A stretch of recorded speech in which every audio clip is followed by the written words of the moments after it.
আমরা আমাদের যে পদাবলী কীর্তন শ্রীহরি তত্ত্ব মাধুরী সেটা আমরা শুরু করছি। এই কীর্তন পরিবেশন করছি আমি ডাক্তার উজ্জ্বল কুমার বিশ্বাস। আমার সঙ্গে সহশিল্পী হিসাবে আছে হরিগোপাল মণ্ডল, কিবোর্ডে আছে সুমন মণ্ডল, খোলে আছে বাপন, বেহালায় আছে প্রশান্ত মণ্ডল, অমিয় বিশ্বাস বাঁশিতে আছে। আমাদের মাঝখানে অনেক গুণী ব্যক্তিগণ আছেন। তার মধ্যে প্রথমে আমি বলবো শ্রদ্ধেয় শিক্ষক ক্ষিতীশ বর, বিখ্যাত কবিয়াল তিনি আছেন। কুমুদ বিশ্বাস হেলেঞ্চা থেকে এসছেন। অনেক গণ্যমান্য ব্যক্তি আছেন। আমি আমার আলোচনার শুরুতে বিনয়ের সঙ্গে একটা কথা বলি। কীর্তন হচ্ছে এমন একটা সঙ্গীত, কীর্তন হচ্ছে এমন একটা সঙ্গীতের ধারা যেটা করতে গেলে তিনটে মহাগুণের দরকার। একটা হচ্ছে পদের উপর দখল, যে কথাগুলো যে বক্তব্যটা তুলে ধরা হবে সেই বক্তব্যের অর্থ অনুধাবন করা এবং লোক সমক্ষ সেটাকে সঠিকভাবে বিশ্লেষণ করা, পদের উপর দখল। দ্বিতীয়টা, তালের উপর বিচক্ষণ দখলতা থাকতে হবে। পদকর্তার তাল সম্পর্কে আদ্যপান্ত তার ধারণা থাকতে হবে। আর তিন হচ্ছে সুর, সুর সম্পর্কে তার ধারণা থাকতে হবে। এই তিনটে জিনিস, পদ, তাল আর সুর, এই তিনটের মিলনের পরে হচ্ছে পদাবলী কীর্তন পরিবেশিত হয়।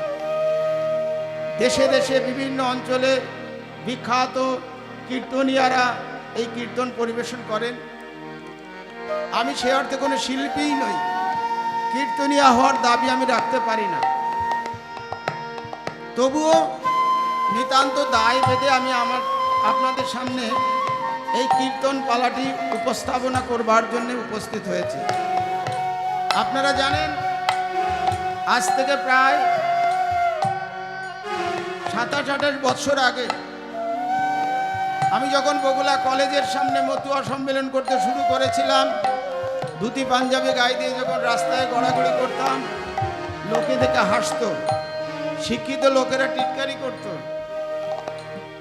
আমার আজকে বলতে খুব আনন্দ লাগছে, মতুয়াদের কথা আজ শিক্ষিত লোকেই বেশি বলছে। ওই সময় যে দাবিগুলো আমরা সাধারণ মানুষের মঙ্গলের জন্য তুলেছিলাম, সেই দাবিগুলো নিয়ে আজ প্রত্যেকটি সামাজিক সংগঠন, এমনকি রাজনৈতিক সংগঠন, এমনকি এই পশ্চিমবঙ্গ এবং ভারতবর্ষের শাসকবর্গ, তারা তাদের মতো করে মতুয়াদের কথা বলতে বাধ্য হচ্ছে।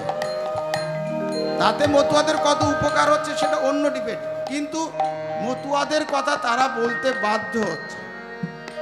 একবার বলতে বাধ্য হলে দেখবেন আস্তে আস্তে সঠিক জায়গাটাই মতুয়ারা তাদের নিয়ে যেতে পারবে। আজ কেন আপনাদের সামনে আমি একটা কীর্তন পরিবেশনের মাধ্যমে ঠাকুরের কথা তুলতে চাইলাম? কারণ বিভিন্ন জায়গায় যে হরিসভা বা মহোৎসবগুলো হয়, দেখেছি সেখানে ঠাকুরের কথা আলোচনা হয় না। ঠাকুরের যে বাণী সম্বলিত যে বইখানা লীলামৃত গ্রন্থ, শ্রী শ্রী হরিলীলামৃত গ্রন্থ, সেটা অধ্যয়ন করা হয় না। অশ্বিনী এবং তারকতা দু একটি গান, শিল্পীরা তাদের মতো গান, এবং অধিকাংশ শিল্পী এমনভাবে গানগুলো পরিবেশন করেন যার কথাগুলো বেশিরভাগ শ্রোতা শুনতে পারে না, শুধু সুরগুলো শোনে। আজ যখন মতুয়ারা ডাঙ্কা কাশি নিয়ে হরিচাঁদ ঠাকুরের নাম বাদ দিয়ে জয় শ্রীরাম বলে চিৎকার করছে, তখন আমার মনে হলো যে ঠাকুরের কথা মতুয়ারা বুঝি আমার হরিচাঁদ ঠাকুরের কথা ভুলে যেতে বসেছে। তাই আমার মনে হচ্ছে ঠাকুর কি বলেছিলেন সেই কথাগুলো নতুন করে আবার তুলে ধরার দরকার আছে। আমি শুরুতেই একটা কথা বলি, কীর্তন, এই একটু ঝাঁঝালো লাগছে কানে, কীর্তন এমন একটা সাবজেক্ট যিনি বলেন তারও জ্ঞান থাকতে হয়, আর তার থেকে বেশি যদি জ্ঞান যারা শ্রোতা তাদের যদি না থাকে, তাহলে কীর্তন রসাস্বাদন করা এবং অর্থ বোঝা সম্ভব নয়। কীর্তন কিন্তু শিক্ষিত মানুষের বিষয়। কীর্তন মানে যেটা লেখা আছে সেই লেখাটাকে বিশ্লেষণ করা। শ্রোতা যদি সেই লেখাটা না জানে, তাহলে বিশ্লেষণটা কি করে অনুধাবন করবে, বুঝবে? আমি আলোচনার শুরুতেই ছোট্ট একটা কাহিনী দিয়ে আমার আলোচনায় প্রবেশ করি।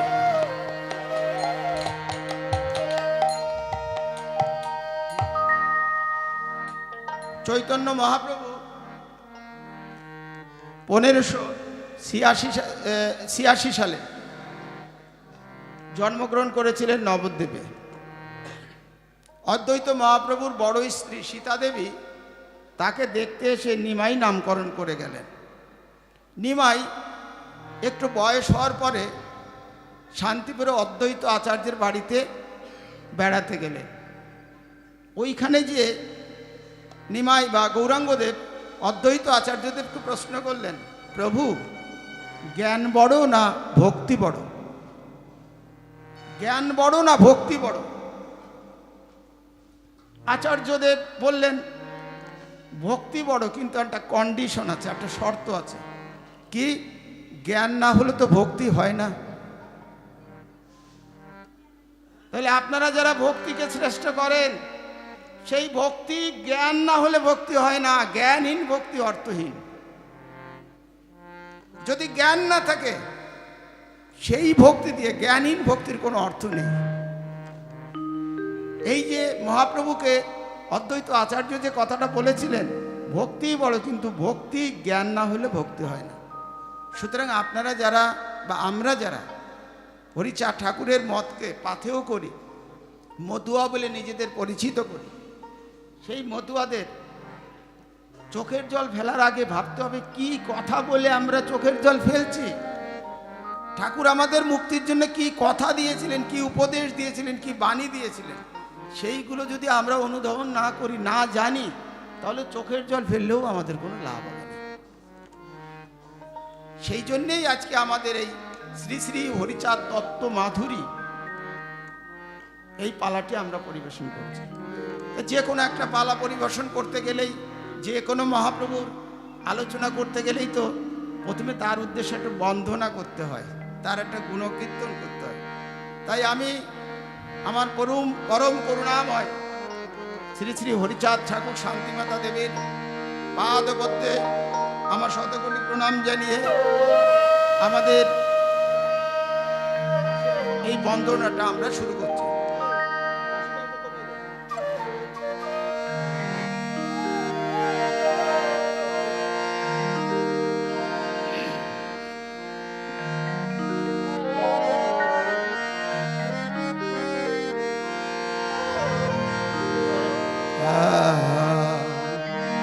যশোমন্ত নন্দন অন্নপূর্ণা জীবন শান্তি মাতা প্রাণধন,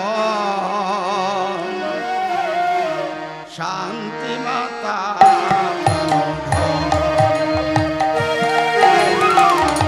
যশোমন্ত নন্দন অন্নপূর্ণা জীবন, যশোমন্ত নন্দন অন্নপূর্ণা জীবন শান্তি মাতা প্রাণধন,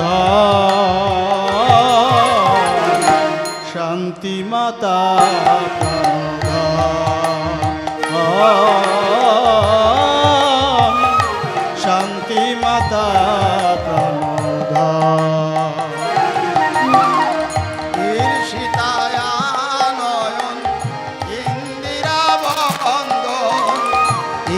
সীতায়া নয়ন ইন্দিরা বন্দন করিলেন বেদ বিতাড়ন,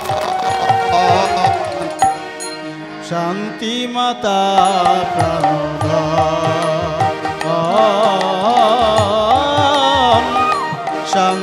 মাতা প্রাণধন গৃহধর্ম পালন মুখে নাম গান, গৃহধর্ম পালন মুখে নাম গান, জানাইলেন সূক্ষ্ম সনাতন। শান্তি মাতা প্রাণধন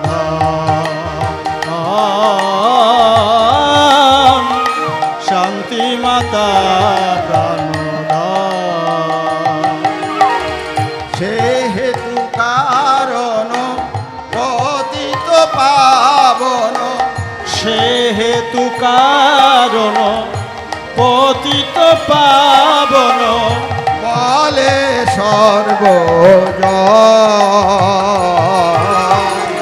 শান্তি মাতা প্রাণধন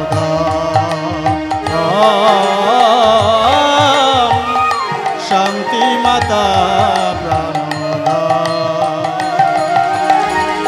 উজ্জ্বল অভাজন নাহি বর্ণন, উজ্জ্বল ভাজন নাহি বর্ণন, উজ্জ্বল অভাজন কেমনে বর্ণন করিবে তব গুণগান।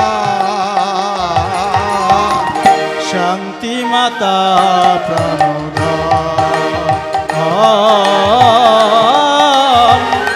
শান্তি মাতা প্রাণধন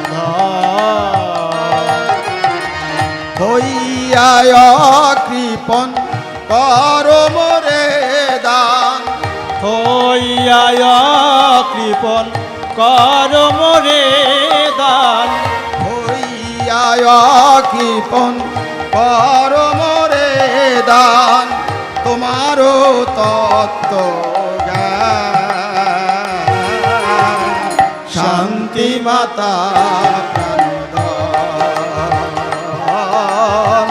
শান্তি মাতা প্রাণধন, যশোবন্ত নন্দন অন্নপূর্ণা জীবন, যশমন্ত নন্দন অন্নপূর্ণা জীবন, শান্তি মাতা প্রাণধন, শান্তি মাতা প্রাণধন শান্তি মাতা প্রাণধন দেখুন বন্দনাতেই আমাদের অনুষ্ঠানে আবার আমরা শুরু করি। দেখবেন কীর্তন যে জ্ঞানের বিষয় এখনই সেটা বোঝা যাবে।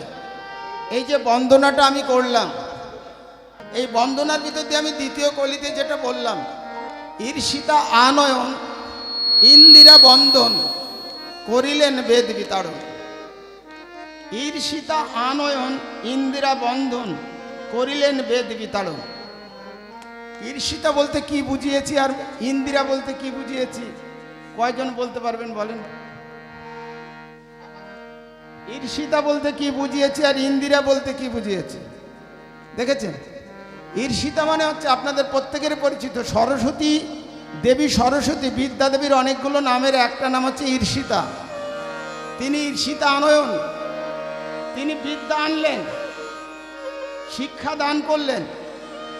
ইন্দিরা বন্দন, লক্ষ্মীর অনেকগুলো নামের মধ্যে একটা নাম হচ্ছে ইন্দিরা। তাহলে তিনি সরস্বতী মানে লেখাপড়ার ব্যবস্থা করলেন এবং ধন সম্পদের ব্যবস্থা করলেন। শিক্ষা এবং অর্থ যদি কারুর থাকে, সে কারুর দাসত্ব করে না। তাহলে বেদ বিতাড়ন করতে গেলে, তিনি তো বেদ বিরোধীর কথা বলেছিলেন, একটু পরেই আমরা সেই কাহিনীতে ঢুকে যাব। তাহলে একটা মানুষের দাসত্ব মুক্তি হতে গেলে যেটা লাগে সেটা হচ্ছে তার শিক্ষা এবং তার অর্থনৈতিক স্বাবলম্বিতা। তাই বলেছি ঈর্ষিতা আনয়ন ইন্দিরা বন্দন করিলেন বেদ বিতাড়ন। সুতরাং না জানলে এইগুলো পড়া যাবে, বোঝা যাবে না। যাই হোক, আপনারা সকলেই জানেন ইংরাজি 1812 সালে হরিচাঁদ ঠাকুর ফরিদপুর জেলার সফলডাঙ্গা নামক একটা জায়গায় জন্মগ্রহণ করেছিলেন। পরবর্তীতে তার মাতুলালয় ওড়াকান্দিতে গিয়ে তিনি তার লীলা প্রকাশ করেন।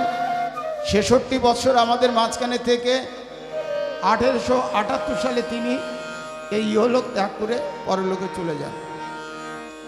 তার এই যে ৬৬ বৎসরের জীবনের বিভিন্ন অধ্যায় তুলে এনে তার বিভিন্ন যে তত্ত্ব, সেই তত্ত্বগুলো আহরণের আজকে আমরা চেষ্টা করছি। প্রথমেই তার যে আগমন হলো, সেই আগমন, তার যে জন্ম বৃত্তান্ত নিয়ে একটা ছোট্ট গান, সেই গানের ভিতর দিয়ে আমরা ঢুকি।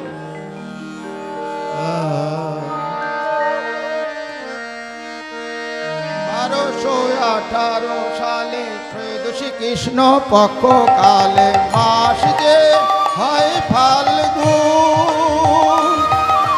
1218 সালে ত্রয়োদশ কৃষ্ণ পক্ষ কালে মাস যে হয় ফাল্গুন। 1218 সালে ত্রয়োদশী কৃষ্ণ পক্ষ কালে মাস যে হয় ফাল্গুন। 1218 সালে ত্রয়োদশ কৃষ্ণ পক্ষ কালে মাস যে হয় ফাল্গুন। অন্নপূর্ণার কোলে শত শশী উজ্জ্বলে, অন্নপূর্ণার কোলে শত শশী উজ্জ্বলে এলেন যশোবন্ত নন্দন। 1218 সালে ত্রয়োদশ কৃষ্ণ পক্ষ কালে মাস যে হয় ফাল্গুন।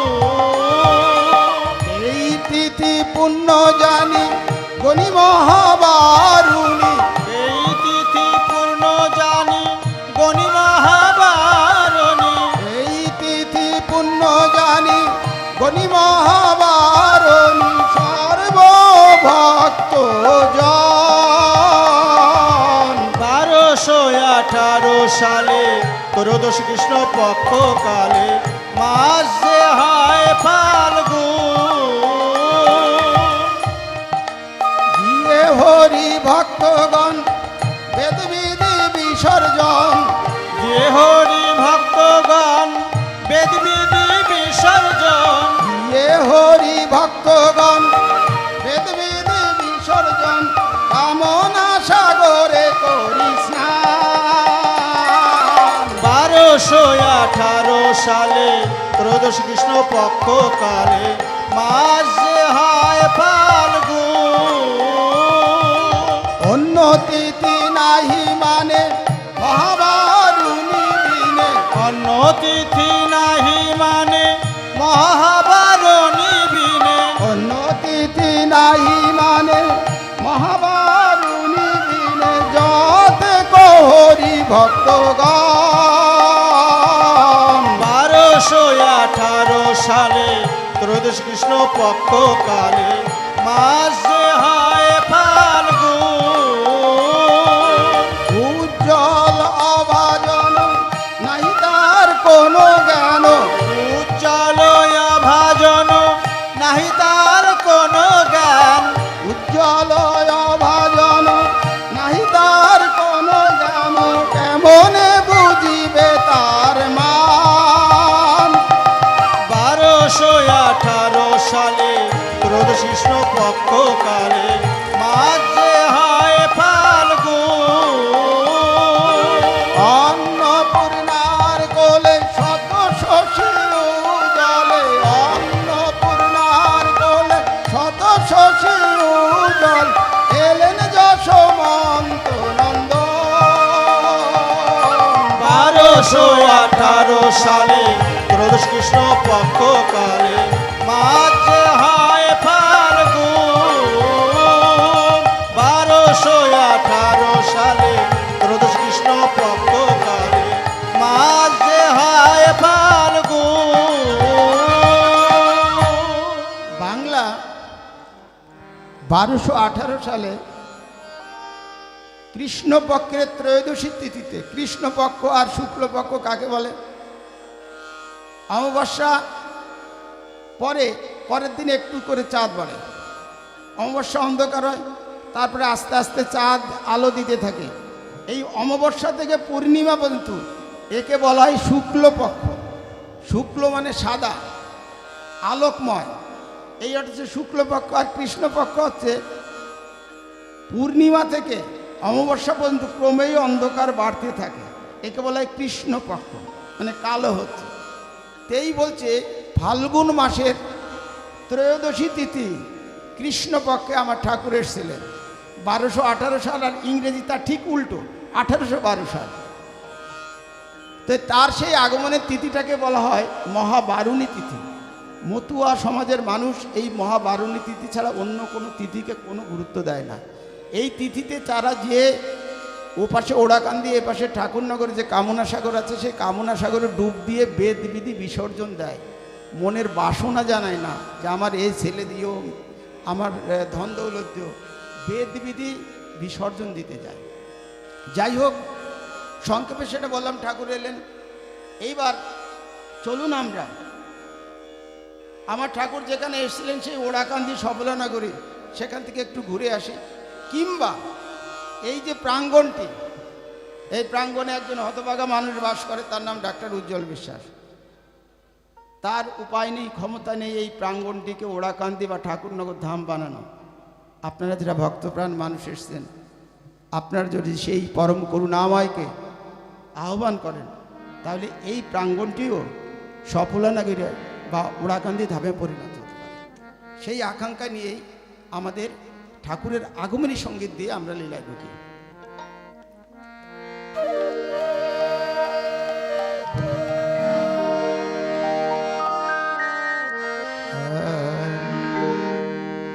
চল রে আমার মন,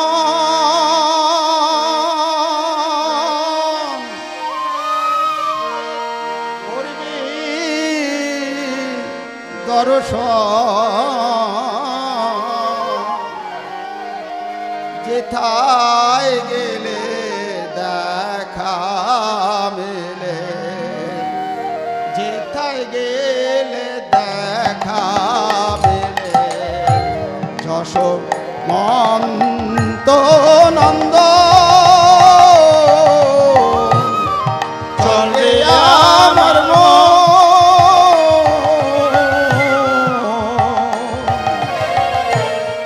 করবি দর্শন, যেথায় গেলে দেখা মেলে, যেথায় গেলে দেখা মেলে, যশোমন্ত নন্দ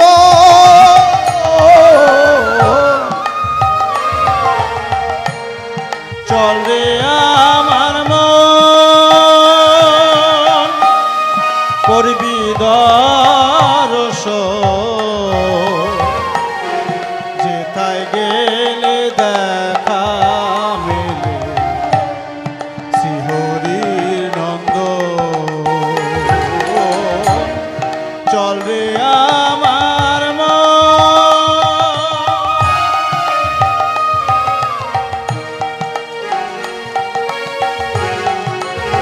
বড় আশা করি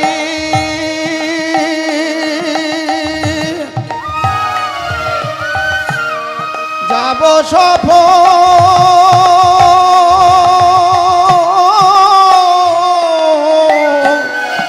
সফলনগরী,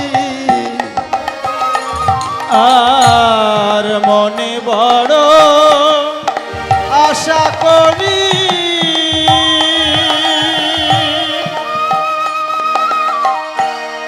যাব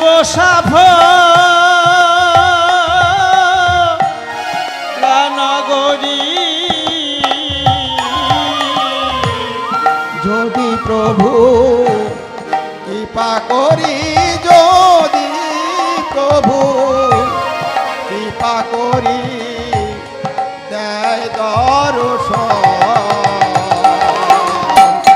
চল রে আমার মন, করবি দর্শন, যেথায় গেলে দেখা মেলে, যশমন্তের নন্দ।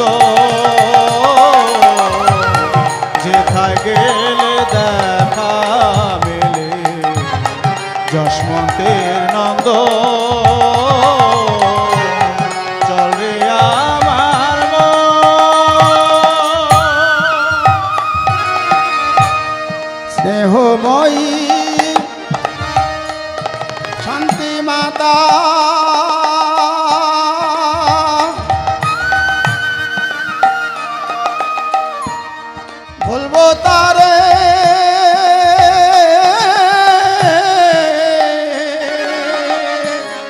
দুঃখের কথা, স্নেহময়ী শান্তি মাতা,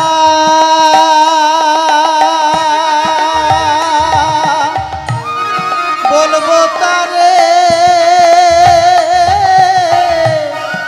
দুঃখের কথা,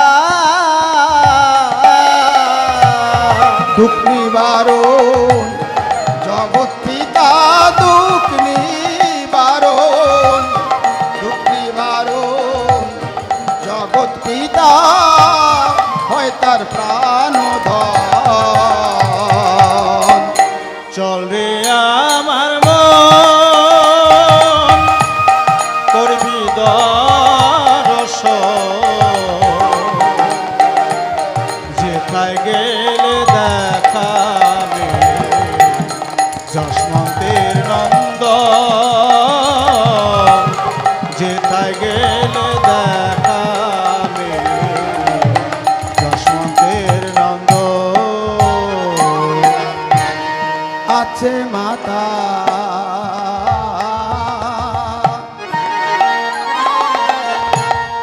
অন্নপূর্ণা,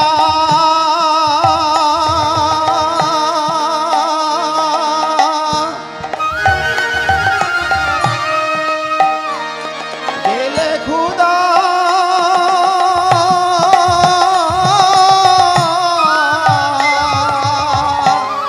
কৃষ্ণা রয় না। আর আছে মাতা শান্তি মাতা,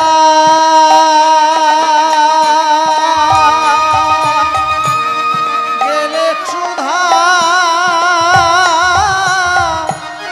তৃষ্ণা রয় না। পেয়ে যার শেষ করুণা, পেয়ে যার শেষ করুণা, প্রভু ধরায় আগমন। চল রে আমার মন, করবি দর্শন, যেথায় গেলে দেখা মেলে যশমন্তের নন্দন, যেথায় গেলে দেখা মেলে যশমন্তের নন্দন।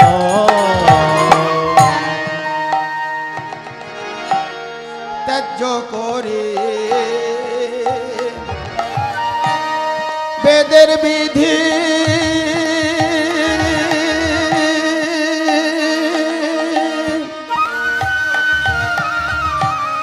যাব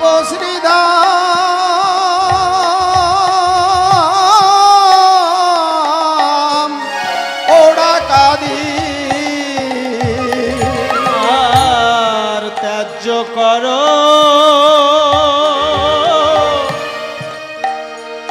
বেদের বিধি,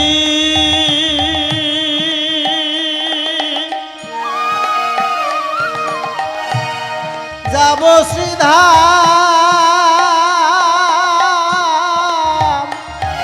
ওরা কান্দি।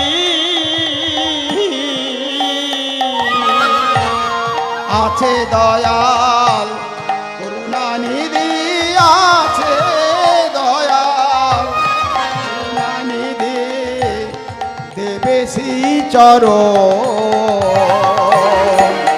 চল রে আমার মন, করবি দর্শন,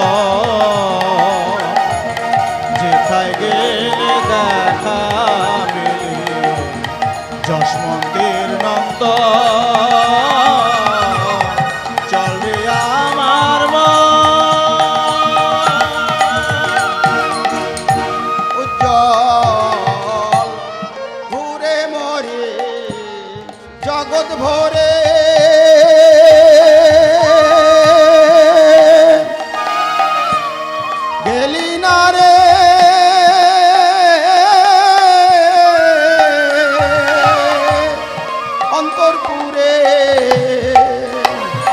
উজ্জ্বল ঘুরে মরিস জগৎ ভরে,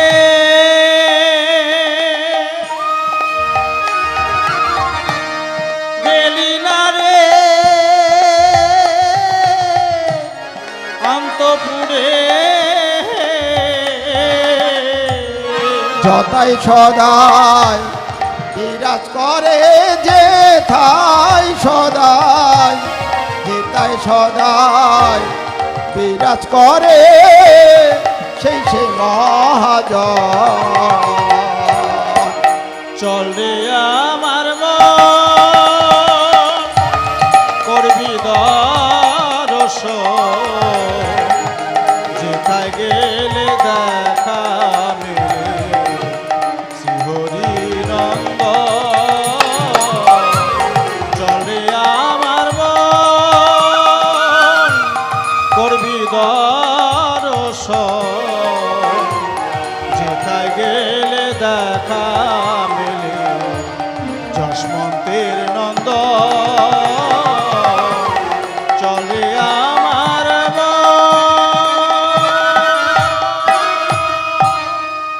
এই যে দেখুন, যে আগমনীটা আমরা পরিবেশন করলাম, এই আগমনীতে কোনো একটা জায়গাতেও কিন্তু আমরা হরিচাঁদ ঠাকুরের নাম উচ্চারণ করিনি। কি বলেছি? চল রে আমার মন করবি দর্শন, যেতাই গেলে দেখা মেলে যশমন্ত নন্দন। তাহলে আমি এমন একজনের কথা বলছি যার পিতার নাম যশমন্ত, স্নেহ ওই শান্তি মাতা, সে হচ্ছে তার প্রাণধন। স্বামীকে সবাই প্রাণধন বলে, তাই না? তাহলে তার স্ত্রীর নাম হচ্ছে শান্তি মাতা। আর বলছে আসে মাতা অন্নপূর্ণা। আমার হরিচাঁদ ঠাকুরের মায়ের নাম ছিল অন্নপূর্ণা, এবং তিনি এসেছিলেন সফলানগরীতে, অবতীর্ণ হয়েছিলেন, লীলা প্রকাশ করেছিলেন ওরাকান্দিতে। তাহলে এই কাহিনীগুলো দিয়ে আমরা বর্ণনা করলাম, তাদের সবাই বুঝতে পারলো যে এই বন্দনাটা যার উদ্দেশ্যে করা হয়েছে তিনি হচ্ছেন হরিচাঁদ ঠাকুর।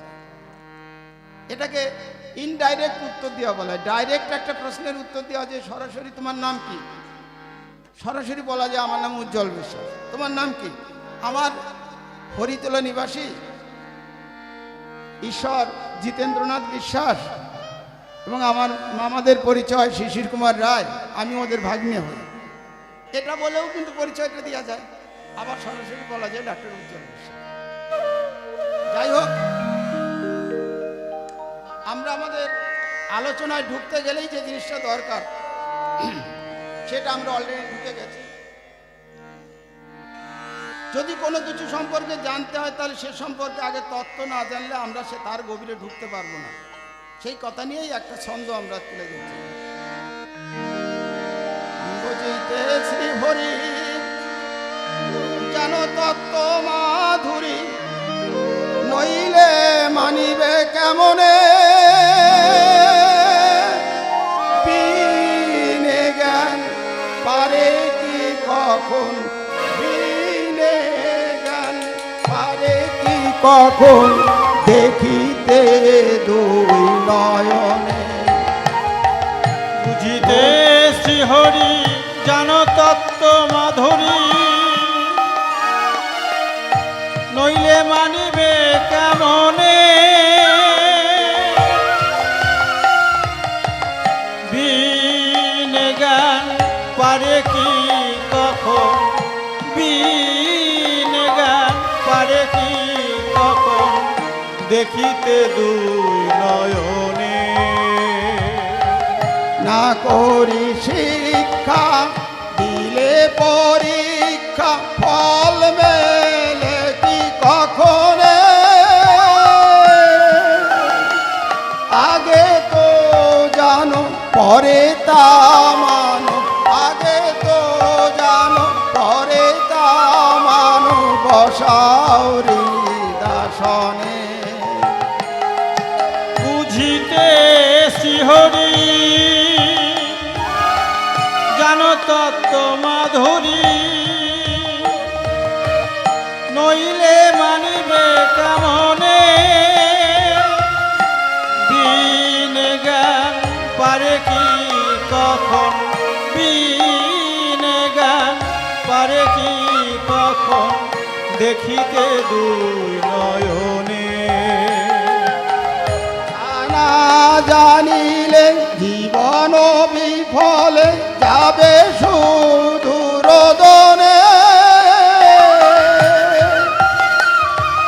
না জানিয়া কাঁদিয়া কাঁদিয়া না জানিয়া কাঁদিয়া কাঁদিয়া পাবে না ভরি পরম ধনে এই বুঝিতে শ্রীহরি জান তত্ত্ব মাধুরী নইলে মানিবে কেমনে বিন জ্ঞান পারে কি কখন বিন জ্ঞান পারে কি কখন দেখিতে দুই নয়নে দেখেন, চোখ থাকতেও অনেকে অন্ধ হয়। আপনাকে যদি আমি বলি প্লিজ গিভ ইউর স্পেকটাকল, আপনি ফ্যাল ফ্যাল করে তাকাবেন। কি বললেন ডাক্তারবাবু? গিভ ইউর স্পেকটাকল, আপনার স্পেকটাকলটি দেন। স্পেকটাকল মানে কি? স্পেকটাকল মানে যে চশমা, এটা যে না জানে সে দেখতে পাবে না। তাহলে দেখে কে? চোখ দেখে না মাথা দেখে? মাথা না দেখলে চোখ দেখতে পায় না। সেই জন্য যে কোনো বিষয়ে তার লীলা মাধুরী তত্ত্ব, তার তাত্ত্বিক কথা, তার দর্শন যদি না জানা যায়, তার রসাস্বাদন এবং সেখান থেকে নিজের মুক্তি আহরণ করা সম্ভব হয় না। তো যাই হোক, আমার ঠাকুর এসেছিলেন 1812 সালে। 1916 সালে, আজ থেকে অনেক বছর আগে, 16 সাল, 100 বছরেরও বেশি হলো, তার জীবনী গ্রন্থ শ্রী শ্রী লীলামৃত, হরি লীলামৃত গ্রন্থখানি লেখা হয়েছে। এই বইতে অনেক কথা আছে, যে কথা নিয়ে আমার ব্যক্তিগত আপত্তি আছে, কিন্তু এই গ্রন্থে এমন কিছু কিছু কথা আছে যে কথাগুলোকে পদকর্তা লেখক মুছে দিতে পারেননি, লিখতে বাধ্য হয়েছিলেন। এই গ্রন্থ প্রকাশ নিয়ে দুটো কথা বলেই আমরা ঢুকি। আমার ঠাকুর তখন জীবিত। দশরথ এবং মৃত্যুঞ্জয় দুইজন ঠাকুরের কাছে যে বলছে, প্রভু আপনার জীবনী গ্রন্থ আমরা লিখব বলে ঠিক করে এই একটু ছোট ভূমিকা লিখে নিয়ে এসছি, আপনি যদি শ্রবণ করেন। ঠাকুর শুনলেন, শুনে বললেন, মৃত্যুঞ্জয়, এই গ্রন্থ যদি তোরা ছাপিস খুব অন্যায় হবে, এই গ্রন্থটা তোরা ছাপতে পারবি না। বলে, না প্রভু, আমরা ঠিক করেছি ছাপব। বলে, আমি তোদের অভিশাপ দিচ্ছি, এই গ্রন্থ যদি তোরা প্রকাশ করিস, ছাপিস, কুষ্ঠ রোগে গলে পচে মরবি। আর যেটুকু ছেপে লিখেছিস আমার কাছে দে দে। ঠাকুর ওটা নিয়ে নিলেন, আর ওই লেখার কোনো হদিশ অদ্যাবধি পাওয়া যায়নি। তার মানে এটা ধরে নেওয়া যায় ঠাকুর ওটাকে নষ্ট করে ফেললেন। ঠাকুর উঠে গেলেন, মারা গেলেন। তারপরে ওই দশরথ আর মৃত্যুঞ্জয় বারে বারে তারকরে যে বলে, তারক সরকারকে, যে তোমরা তুমি ঠাকুরের জীবনী গ্রন্থ লিখে দাও। ওই কাহিনী জানে তারক, যেই গ্রন্থ প্রকাশ করলে তার কুষ্ঠ রোগ হয়ে গলে পচে মরতে হবে, তাই তিনি রাজি হলেন না। পরে একদিন, লীলামৃত লেখা আছে, পরে একদিন মা সরস্বতী নাকি তারক সরকারকে দেখা দিয়ে বললেন, তারক, ঠাকুরের আত্মপ্রকাশের সময় হয়েছে, এই গ্রন্থ প্রকাশ কর। তারক তাতেও রাজি হলো না। শেষে একদিন রাতে গোলক পাগল নৃসিংহ রূপ ধারণ করে, নৃসিংহ মানে জানেন, বিষ্ণু অনেকবার অবতার হয়েছে, সেই মাছ থেকে শুরু করে, বরাহ থেকে শুরু করে, ওই কচ্ছপ থেকে শুরু করে, রাম কৃষ্ণ বিভিন্ন নামে তিনি অবতার হয়েছেন। তার একটা অবতার হচ্ছে বরাহ, না নৃসিংহ প্রহ্লাদকে রক্ষা করতে গিয়ে প্রহ্লাদের বাবাকে তিনি হত্যা করেছিলেন। দেহটা মানুষের মতো করে তারকর্তার বুকের উপর চেপে বলছে, ঠাকুরের লীলামৃত গ্রন্থ আন, নইলে বক্ষ করিব খান খান। তারপরে তার কর্তা রাজি হলেন। আধুনিক কালে এই সমস্ত কথা বিশ্বাস করা খুব কঠিন। এই কথাগুলোকে আধুনিক ভাষায় একটা কথা বলা হয়, সেটা হচ্ছে গাল গপ্প। তা যাই হোক, যেভাবেই হোক তারকর্তা এই গ্রন্থখানা লিখলেন। তারকর্তা গ্রন্থে ঠাকুরের আবির্ভাব সম্পর্কে বলছেন কিরকম দেখেন। 1218 সাল শ্রী মহাবারুণী, কৃষ্ণ পক্ষে ত্রয়োদশী তিথি ফাল্গুনী, হরিশাল বলিশাল ভক্ত গণে গণে, নাহি গো বৈদ্রিক কি আছি বারুণী বিনে। ধন্য অন্নপূর্ণা পেল হেন পুত্র কোলে, তারপরে যশোদা যিনি ছিলেন গোকুলে। তারপরে ছিল নন্দ যশোদার কান্ত, যশোমতী কান্ত এবে হলো যশোমন্ত। তার কথা বললেন 1286 সালে ওই মহাবারুণী ফাল্গুনী তিথিতে তিনি আবির্ভূত হয়েছিলেন, ওটাকে মহাবারুণী বলা হয়। এবং তিনি বর্ণনা করলেন কৃষ্ণ দাপরে যখন এসেছিল তার বাবা ছিল নন্দ, এবার ঠাকুর যখন এলেন তার বাবা হলেন যশোমন্ত, মা ছিলেন যশোদা, মা হলেন অন্নপূর্ণা।